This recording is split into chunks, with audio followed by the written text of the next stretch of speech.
Hello there, and welcome to Wildcard Decks. And today, as is usually the case, I will be going through another deck, and it is with Nute Gunray, who hasn't had a whole lot of chatter from what I can see online, and I think he is quite a tricky leader to build for. But the link to today's deck can be found in the description below, as always. So this deck is very much what I would say is a work in progress. I would view it as a template to have a tweak around with. The primary goal of the deck is to provide constant exploit fodder to play your exploit cards. So there are also two cards in here that allow us to pivot mid-game if exploiting is perhaps not the way to go. So as a leader and deck type, Nute is extremely vulnerable against yellow or blue decks, and if you're going against a yellow and blue deck, you're going to have a really difficult time probably. Red and green, you can feel much more comfortable in being able to exploit against them aggressively because they have less cards that can just immediately undo what you've just done. And I'll get onto those a bit later. So if we have a look at the numbers very quickly, so another weakness in this deck, and that's why I kind of view it as a template to have a tweak around with. We're quite light on space. That is a weakness in the deck. So 33 on the ground. Events are the only other card type we have in here. There's not really a place for upgrades, and that again would add to the risk of exploiting something out. And then if they're able to deal with it after you put an upgrade on it, then you just wasted even more resources and cards and actions. Now, the resource cost probably isn't going to be particularly useful here because it's going to be misleading because all of the exploit cards in the higher ends will have various different potential resource costs. But as you can see, we've got tons in the cheap side of things, which is where we get all of our fodder from for exploits. In terms of rarity, a very achievable deck to put together. I think there's only two rare cards in the deck. And then the special ones are Motti from set 1 and the Battle Droid Escort from set 3. But otherwise it's all common and uncommon. Now, in terms of the bases, again, I go with a 30 HP base for Nute Gunray, but I will just go over the two rare ones as well anyway. So Energy Conversion Lab, I'm sure everyone is familiar with this. The cost that it mentions, 6, always refers to the printed cost on the card. So even if you're exploiting out something for 4 resources, it will still, and yeah, I'm just trying to think. I don't think there's an exploit card that is cheaper than 6. So yeah, you'll still be able to ambush in with your exploit card if you want. This can get quite interesting if one of the cards that you use to exploit your unit out was Admiral Motti, then you can Energy Conversion Lab to ambush with that unit, and then after that, assuming it survived, ready it up again with Admiral Motti, assuming it is a villainy card. So yeah, there's some decent potential with this, but I prefer the 30 HP base for Nute Gunray. And the other option is Droid Manufactory, and it might feel like this was tailor-made for Nute Gunray because you get 2 Battle Droid tokens. But because of Nute's ability, which I'll get onto in a minute, I find that you have plenty of Battle Droid tokens and fodder going around anyway, and getting an extra 2 when he's a 6 cost leader as well for 6 less HP, I do not think it is worth it whatsoever. So Nute Gunray himself, he is basically an exploit fodder machine. It doesn't matter how your units were defeated in the phase. Any method means you can create a Battle Droid token. It is an action, so you have to do it specifically. It's not an automatic trigger. But the general idea is you exploit 2 units, and then you can create a Battle Droid token as future fodder to keep on exploiting in your next phase, etc. So when playing this deck, you need to kind of view each unit as being worth 2 resources to you, and you also need to take into account sequencing and when to take the initiative. It can be much more beneficial to take the initiative before you've carried out all of your possible actions, because if you've got, I don't know, 2 battle droids that haven't attacked yet into base, is the 2 damage worth it versus taking the initiative? Probably not, because you want to ensure that your opponent can't do something about your fodder in the next phase if they have the initiative, so that you can then just use them to exploit something out. So it is quite tricky to get the hang of. And yeah, it might feel like you're not getting maximum value out of things, but actually you are by taking the initiative early, because then otherwise you're not set. You could be setting yourself up to fail for the next phase by taking all of your actions and not having the initiative, if that makes sense. So when he deploys on 6, which can be a bit of a problem, he does only have 2 attack, but that's not really what we're interested in. On attack, he creates battle droid token, so you can pretty much every phase guarantee that you're going to be able to have more fodder out for further exploit. And he does have 8 HP, which helps to keep him around for a bit longer on that front. So onto the battle droid tokens themselves, and they are the flimsiest, weakest thing in the game thus far, but that's kind of the point of them as well. So 1/1, and as they're a token unit, they are defeated if they are captured or subject to any kind of bounce effect like Waylay, because token cards can't be put in anyone's hand, so they're just outright defeated instead. So just a bit on exploit itself as well whilst I'm here. So a card that has exploit and a number next to it basically says how many units can be sacrificed to reduce the resource cost of that card. So if a card has exploit 2, then that means you can sacrifice a maximum of 2 units, and then each unit that you've sacrificed reduces the cost of a played card by 2 resources per unit you've sacrificed. So an exploit 2 card can be a maximum resource reduction cost of 4.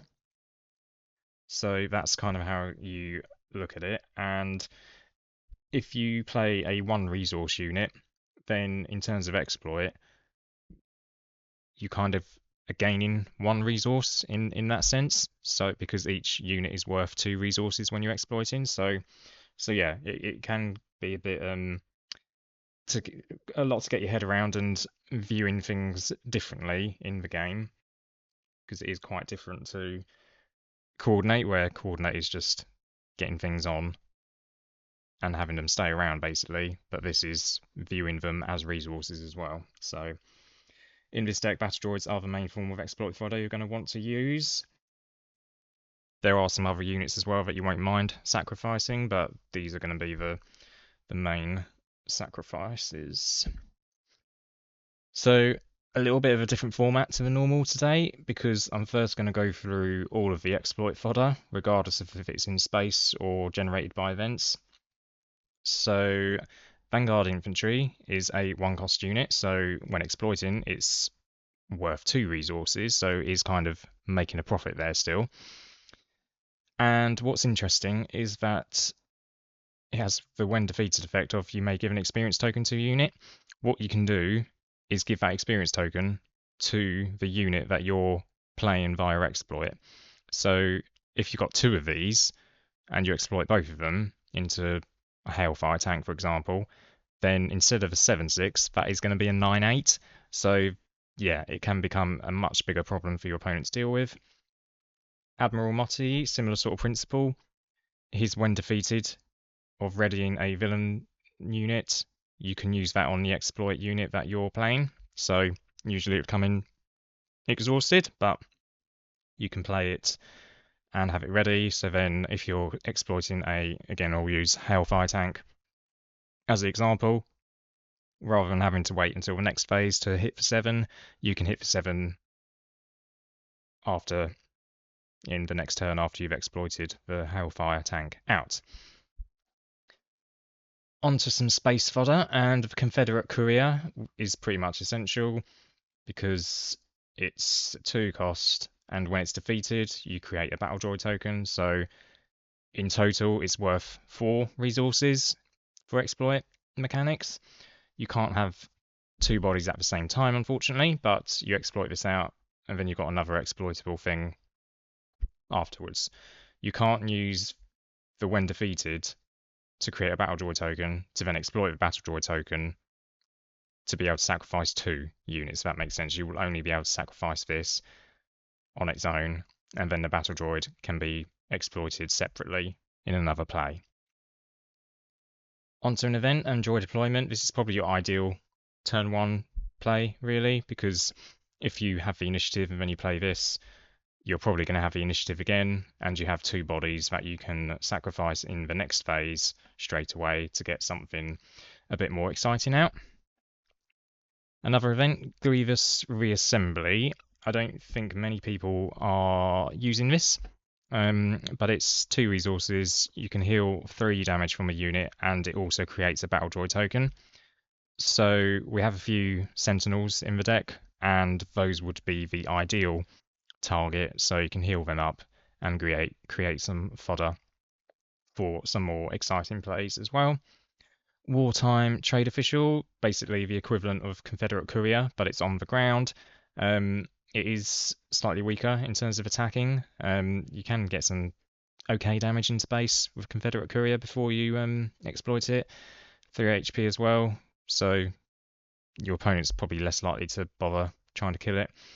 And then again, when defeated, create a battle droid token. Battle droid escort.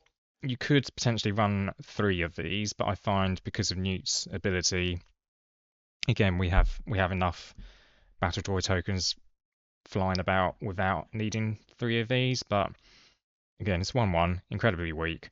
But as soon as you play it, it generates a battle droid token. So if your opponent doesn't do anything about this and the battle droid token, then you've got 2 exploitable units on the board for a free cost. So you're 1 resource up in that sense, because you can exploit them for a 4 resource discount. So, and then when it's defeated as well, it leaves another 1. So in total, you're getting 3 units out for 3 cost, which in terms of exploit is worth 6 resources to you. So overall, quite useful. And then Kraken, who is a 5 cost, and again, he looks quite weak for a 5 cost. But when he's played, he creates 2 battle droid tokens immediately. He's probably not someone you want to use as exploit fodder, but he does generate exploit fodder. And we'll get onto another card a bit later. But if you're finding that actually you've got, I don't know, something like 5 battle droid tokens out, then when he attacks, he actually gives them a +1/+1 boost. Now, the +1 health boost, not particularly fussed about, but the +1 attack boost, well, instead of attacking for 5, you could be attacking for 10. So that could be to deal with a troublesome unit, could be just to get more damage on their base before you decide to exploit, if you're going to exploit at all.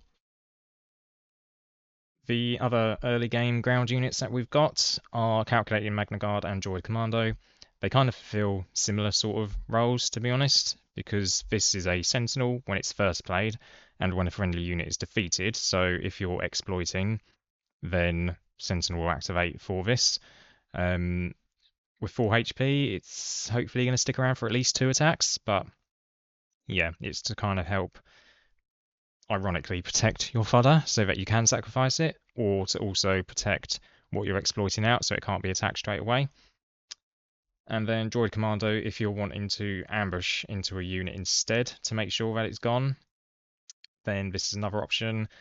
The ambush is conditional on having to control another Separatist unit, but you should have battle droid tokens flying around, and from memory, yeah, I mean, most of the units in this deck are Separatist. Obviously, Motti and Vanguard Infantry are exceptions to this, but I think everything else is Separatist. So onto the wild card, and this is the section where I highlight a card in particular that is either perhaps being slept on or not being used in the context of the deck I'm going through, or is just not used in general at all. Now, Clone Commander Cody, he's probably not been slept on in general, but I think in the context of a Nute Gunray deck where you've got battle droid tokens flying about, he probably hasn't really been thought of. But 5 costs for 4/4, which is fairly weak stats, but the stats aren't what we care about. Overwhelm is nice, but it's for Coordinate, and Coordinate is going to be fairly easy to activate in this deck, and this is one of the cards that you can use to pivot mid-game, especially if you're against perhaps a blue or yellow deck, where you're worried about your expensive stuff being bounced back or just insta-killed. Then you could go all in on the Battle Droid token swarm strategy, because his coordinate gives each other friendly unit +1/+1, so your Battle Droid tokens will automatically be 2/2s, so the equivalent of clone troopers, which will allow you to be much more effective at potentially swarming in. So yeah, that's the main reason we have Cody in this deck, and we got 3 of him to have more chance of that activating. But also, even if you are exploiting, you're probably going to have 1 Battle Droid token as well at any one point. So you'll have 1 bigger unit, 1 Battle Droid token, play Cody out, then all of a sudden your bigger unit is also boosted as well. So yeah, I think he works quite well with Gunray as an option. On to the more exciting part of this deck, and that is all the exploit options that we have. And you can see we've got a hell of a lot, but that is because we can keep generating, because Nute Gunray is a machine in that sense. So start with the cheapest base costs. Droidica Security. Now, the art is very nice, and it does bug me that it has a shield on it, because there are no shields in Set 3. But anyway, it's a Sentinel, so it costs 6 normally, but because it has Exploit 2, it can cost 4, or it can cost 2 resources. So if you have Droid deployment on the first phase, for example, then in the second phase, where you've got 3 resources, you can get rid of both those Battle Droid tokens, play this out. They're not going to be able to kill it properly. And then with Nute Gunray's action, you get another Battle Droid token. So you've got this and a Battle Droid token in phase 2, which is quite good. OC Sobek, another 6 cost, but he has Exploit 3. You're not really going to want to Exploit 3 because he has a capture mechanic, and basically whatever resources you paid to deploy OC, you can capture a ground unit. If it was space, that would be so much better, equal to or less than the number of resources paid. So if you exploited 1 unit to play him, then you can capture a ground unit with 4 resource cost or less. Obviously, if you exploit for 2 units, then he's going to cost 2 resources, which is going to massively limit the number of things you can capture. But yeah, again, he's not a bad phase 2 play when you've got 3 resources, because your opponent has probably played a 1 or 2 resource cost on the ground.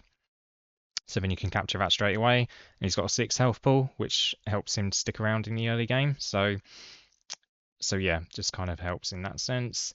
I've only got 1 multi-troop transport here, and that's because its on attack is to create a Battle Droid token. And as you can see, its attack stats are quite weak. And with Nute Gunray, you should have quite a lot of Battle Droid tokens as it is. If you want to go absolutely all in on the Battle Droid wide swarm strategy, then by all means go with 3 of these, and then you can keep pumping them out ad nauseum.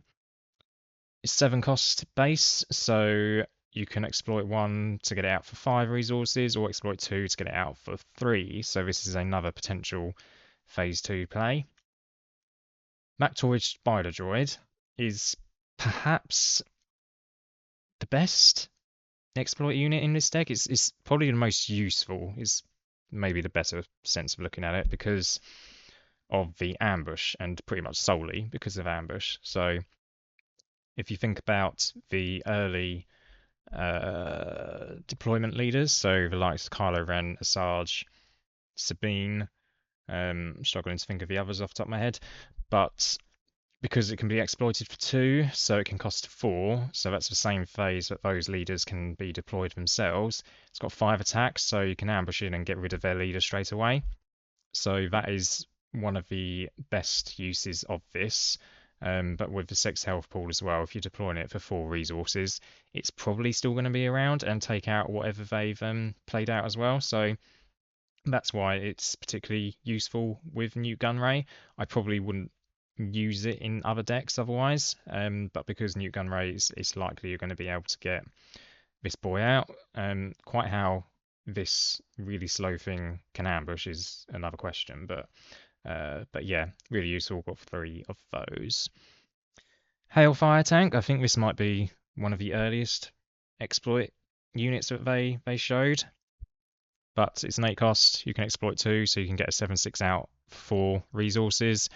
And because it's villainy, if you've done Admiral Motti sacrifice as part of that, then it can be readied straight away. It's just a good, powerful unit to have early on. Nothing more to be said, really. Providence Destroyer is mainly here so we have more of a space presence. It's okay. 8 cost base, exploit 2, so it can be 6 or 4 cost instead. On attack, giving enemy space unit -2/-2, so it can help to clear out any fighters, early game fighters that are pestering you. And it is only space units, so you can't cross arenas into ground to make those weaker. But yeah, it just gives us more options in space where we are quite lacking, and command is quite lacking anyway in space. Now, Malevolence is a very interesting one. It's a 9 cost, but it has the biggest exploit cost or potential in the deck at 4, so you could get it down for 1, which can sometimes be a valid play. 7/7 is okay stats, not for a 9 cost, but it's okay, especially if you do get it down for 1, because you could potentially get this down in phase 2. So if you've done 2 droid deployments in a row and they've not taken out any of your droids, you've got 1 resource left, exploit all 4 of them, and then you've got Malevolence out. I would not say that is necessarily the best play. Depends what colours you're against. If you're against yellow and or blue, I probably would not do that. But if you're against red or green, then yeah, it could be a very valid use and play to do. So it has Restore 2, which is a good bonus as well. It's the only method of restore in the deck. And when it is played, it gives an enemy unit -4 attack. So if you're playing this in the early game, it's just going to completely nullify every unit's attack pretty much. And a lot of leaders have -4 attack, so you can also nullify them, and then potentially, even if you just use your battle joy tokens to get some damage into their leader, might not be able to take it out, but definitely get it in range, perhaps for the Bactoid to come in and finish it off. And the other effect is that the unit can't attack this phase. So if someone's deployed, I don't know, Anakin, for example, and he's a bit souped up, as he often is, then you could play Malevolence out and not only neuter his attack, but make him a lot weaker so you can attack in and not take as much damage back to your units, especially if you've exploited out like a Hailfire tank or something already. Then the 7 attack would defeat him, and if you're giving him -4, then unless you're somehow got 25 health on his base already, the Hailfire tank will survive as well. Which he might even still survive. I haven't done the maths in my head on that.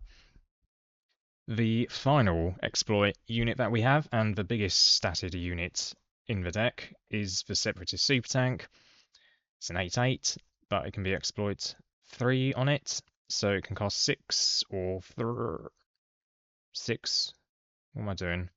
It can cost 7, 5, or 3, and you'd be surprised how often the extra 1 cost on this hampers you, and that's why I've only got 2 in here. It is better than the Hailfire tank, but because of the 1 extra resource cost, it can make it a bit awkward to get out. So yeah, but it's also a villainy unit. Actually, all of these ones are villainy, so they are all good targets for Admiral Motti. If you use him as the one of the sacrifices to get them out, then they can, especially for Malevolence, because then you can get an extra Restore 2 in that you otherwise may not have. Or if there's a unit in space that you're given -4 and you've used Motti, then the Malevolence can go in and take that space unit out probably and take no damage back. So yeah. On to the events and private manufacturing. Because of exploit, you might be playing multiple cards in a phase, which will then leave you quite low. But this allows you to draw 2 cards, and if you control no token units, then you put 2 cards from your hand on the bottom of your deck in any order. We're pretty much always going to have a token unit, so this is basically draw 2 cards for 2 cost, which is not too bad. Especially when you consider Mission Briefing, I think does the same thing, but that costs 3, which is not great. So yeah. And then it's a green villainy deck, so of course we have Overwhelming Barrage. And you all know what Overwhelming Barrage does, I'm sure, but if you have a look at some of these units, then hell, even Droidica Security with Overwhelming Barrage does 6 in the relatively early phase of the game. It's probably going to get rid of everything that has been deployed by your opponent, unless they've gone like tons of 1-cost units. So yeah, got 3 of those. You perhaps want to save it to ensure you can get rid of the Space Arena, because as I say, we are quite light on space, so that is perhaps the best use of Overwhelming Barrage in the deck. Now we come to the danger cards that you are going to be dreading / terrified of coming up against. So all of these will kind of really muck up what you're doing, or have potential to muck up what you're doing, undo whatever exploit card you've just played, or make your exploit strategy extremely difficult to play and get around. So if we just go through all of them in order, so clear the field, choose a non-leader unit, cost 3 or less. Okay, fine, whatever. Return it, and each enemy non-leader unit with the same name as it to their owner's hands. So it's only a 2 cost, but if they use this on Battle Droid tokens, they all go back. Well, go back to your hand, but as token units can't do that, they're just all defeated. So this is a 2 cost exploit fodder wipe potentially against Nute Gunray. So that is very dangerous. No Good to Me Dead. Everyone knows what this one is. 2 cost, exhaust a unit, and then it can't ready for the next phase either. So let's say you get your Separatist battle tank out. You're very happy about that. An 8 powered unit. They just play this. Oh, it's useless for 2 phases. So especially if you've used Mossy to have it ready, well, yeah, doesn't matter. And because it says it can't ready this round, I don't think if you played Motti out again and then exploited him to get the unit that has been no good to me deaded, for want of a better phrase, I don't think it can ready again because of the wording. So I don't think that would work. Admiral Motti, 2 Admiral Mottis to get it ready. Something to bear in mind. Bloodsport, only a 3 cost, similar to Clear the Field, deal 2 damage to each ground unit. So again, this is a Battle Droid token killer. So yeah, it is a red card.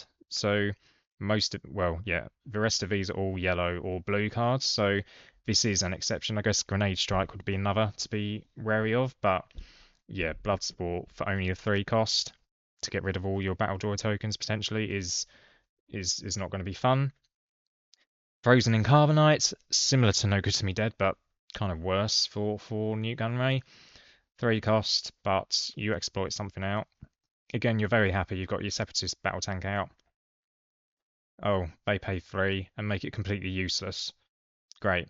So yeah, another card that you're dreading. Spare the Target. This is basically the same as Waylay, but specific for heroism. If they put a bounty on it, they collect it at the same time. So again, if you have exploited a big unit out, then for the low cost of 3, they can just bounce it straight to your hand. So you've wasted your resources and your exploit fodder. Waylay, exactly the same thing. Velvet Dragon. So anything with 5 or more power can be defeated instantly. And if we go back to our exploit units, we've got the Bactoid Spider Droid. At least this will already have had some value because you've probably ambushed in. So at least it's kind of done the main thing you wanted it to do before it's potentially defeated in that way. Hellfire Tank will go. Providence Destroyer will go. Malevolence, I guess you'll have got some value out of it again because of a when played. But that will go. Separatist Super Tank as well can go. So at least you can only have 3 Velvet Dragons. So we do have a lot that they won't be able to defeat. That also relies on you being able to play all of these as well. So Cantina Bouncer, so double yellow, so this isn't going to come up in a single yellow deck probably, because then it'll cost 7. But this is basically waylay in a unit. So again, same applies as what I've already said.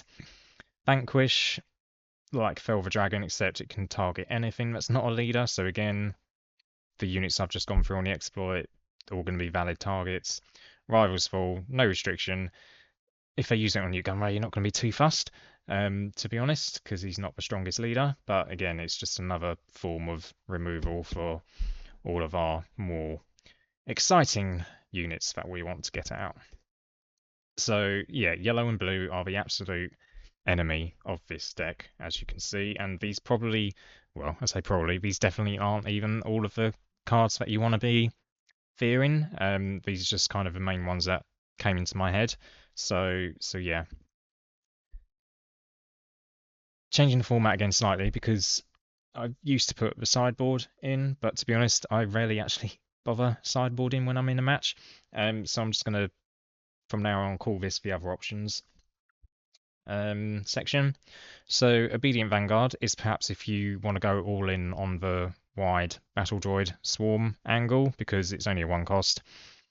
It has raid 1, so it can attack for 2, but when defeated, you can give a trooper unit +2/+2 for the phase, so that would include if it was exploited. So if you've got another Battle Droid token that's hanging around, perhaps attacking for this for 2, exploit it out for whatever you want, and then pass for +2 onto your Battle Droid token, and then hit in for that.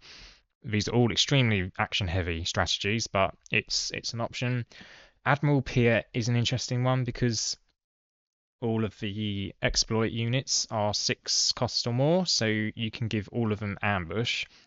The problem that I have with this is he's a 2 cost, and generally we're going to want our 2 costs to be things we're happy to exploit.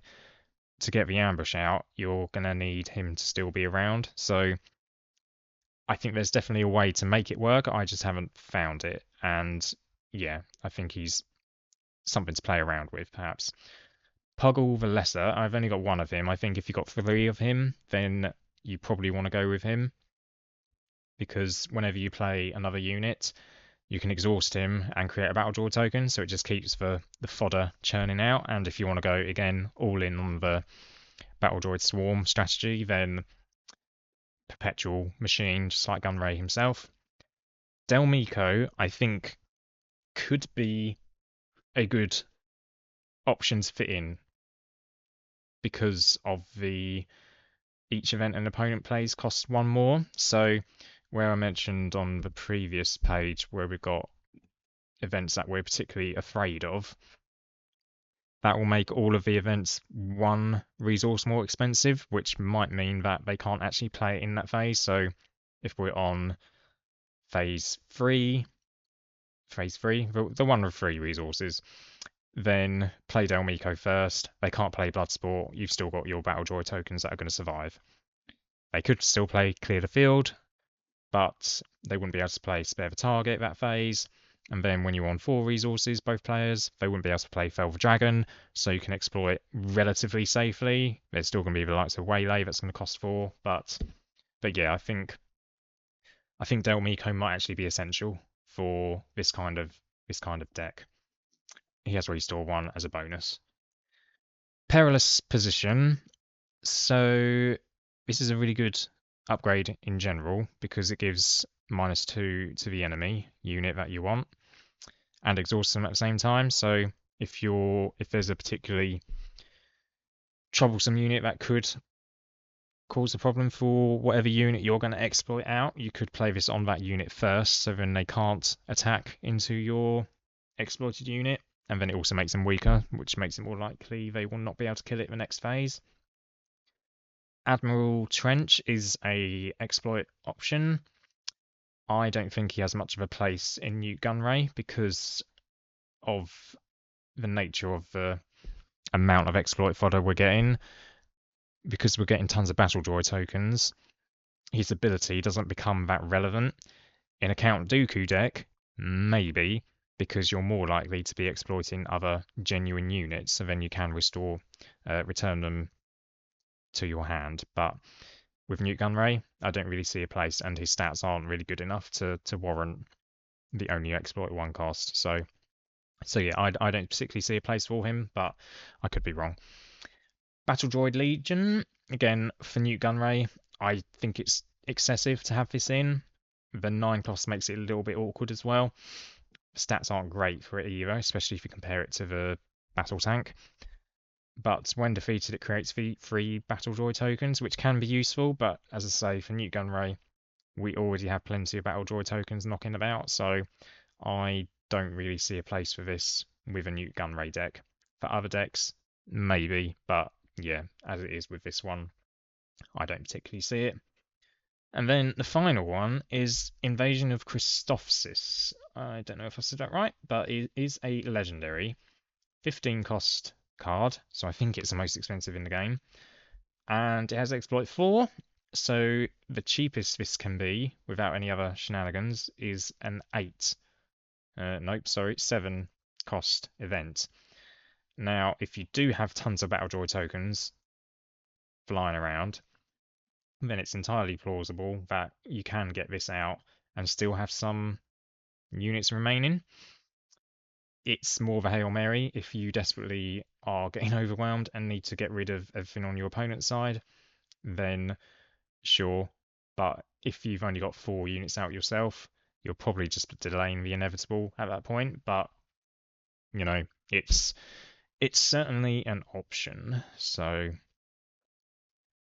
yeah, I hope you enjoyed the video. As I say, I think very much view this as a template for you guys to kind of tweak and play around with. I think there's potential with Nute, but I think the difficulty you're going to have is against kind of any yellow or blue deck, and those are, as you know, quite popular. If you're against green and red, then you can go much more confidently into the exploit strategy and go quite aggressive with that. But yeah, yellow and blue are the kind of antithesis of Nute Gunray, unfortunately. Perhaps there's a different color combination. I did look at yellow and red as well, but I think the green gives him the best exploit options, especially with the Spider Droid and the Super Tank. So yeah, and then it also gives access to Commander Cody as well for the Droid Swarm pivot. I think that is a bit of a shame for Nute Gunray because Count Dooku blue green is what I'm leaning towards as being the best option for him as well, and he's probably going to be a lot better than Nute Gunray.